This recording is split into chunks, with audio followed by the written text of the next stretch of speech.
आइए हम सीखते हैं पार्टीशन वैल्यू के बाद किस तरीके से डिस्पर्शन में रेंज को कैलकुलेट करते हैं। सीरीज कोई भी हो, सवाल कोई भी हो, रेंज का मतलब होता है difference between maximum to the minimum. मतलब अगर हम रेंज की बात करें तो रेंज हमारा किसके बराबर हो जाएगा? मैक्सिमम और मिनिमम के बीच, हाईएस्ट माइनस लोएस्ट, ये हमारी रेंज की वैल्यू हो जाएगी। अब हम बात करें इसी पे, ये तो रेंज हो गई।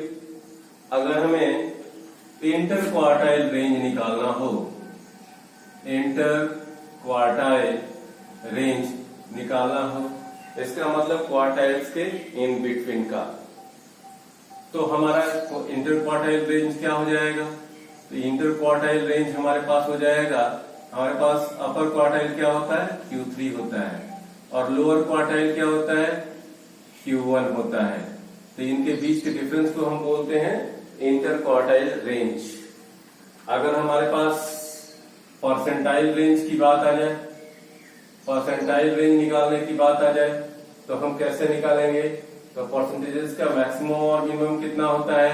परसेंटेजेस का मैक्सिमम P90 होता है और परसेंटेजेस का मिनिमम हमारे पास P10 होता है। इसके अलावा एक और चीज होता है आपके पास डिसाइल रेंज की बात करें तो हमारे पास हम इसको लिख सकते हैं D9 और D1 के बीच को बोल सकते हैं रेंज, इंटर क्वार्टाइल रेंज।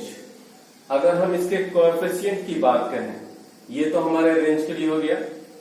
अगर हम इसके कोएफिशिएंट की बात करें तो जितना भी माइनस में लिखा है उसी के प्लस से अगर डिवाइड कर देंगे तो इसका कोएफिशिएंट आ जाएगा। क्या कहना चाहता हूं, अगर मैं बात करूं कोएफिशिएंट ऑफ रेंज की, ये हो गया आपके रेंज का।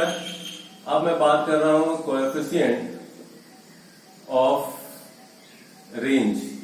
जब कोएफिशिएंट ऑफ रेंज की हम बात करेंगे तो यहाँ पे हमारे पास हो जाएगा age equals to highest value minus lowest value divided by highest value plus lowest value.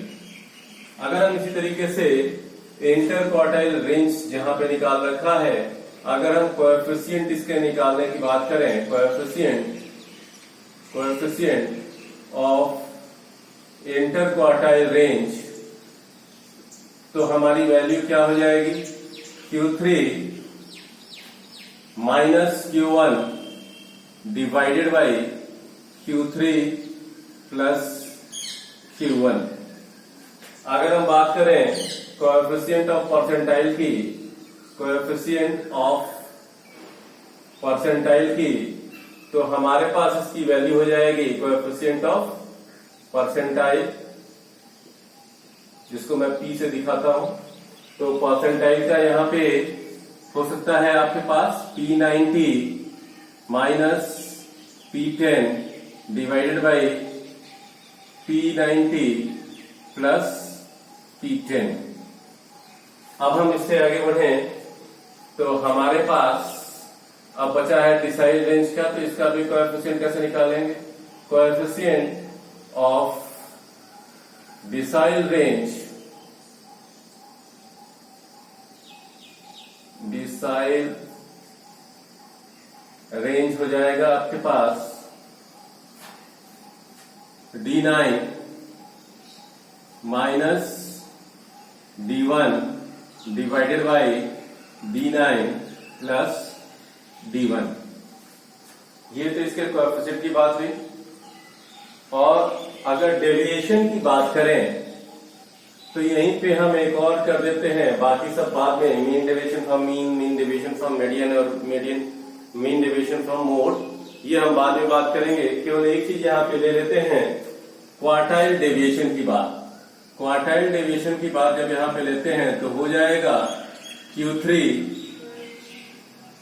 Minus Q1 divided by 2। जैसे हम परसेंटाइल निकालते थे, जिस तरीके से निकालते थे उसी तरीके से हम निकालेंगे। जिस तरीके से डिसाइल, परसेंटाइल और क्वार्टाइल निकालते थे, इनकी वैल्यू निकाल के हम रख लेंगे, इनका कोएफिशिएंट निकल जाएगा और इनका रेंज निकल जाएगा। अब हम स्टार्ट करते हैं रेंज से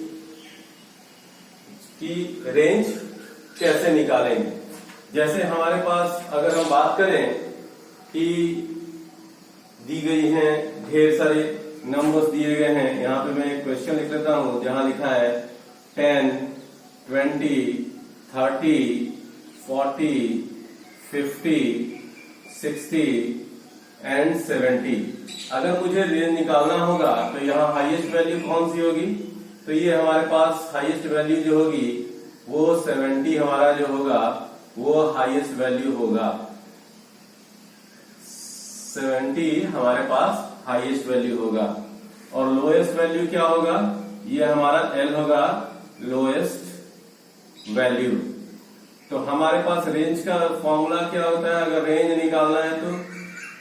निकालना है तो हमारे पास होगा highest value minus lowest value equals to, हम अगर इसकी बात करें तो हमारे पास हाईएस्ट वैल्यू है 70 माइनस 10 दैट इज 60।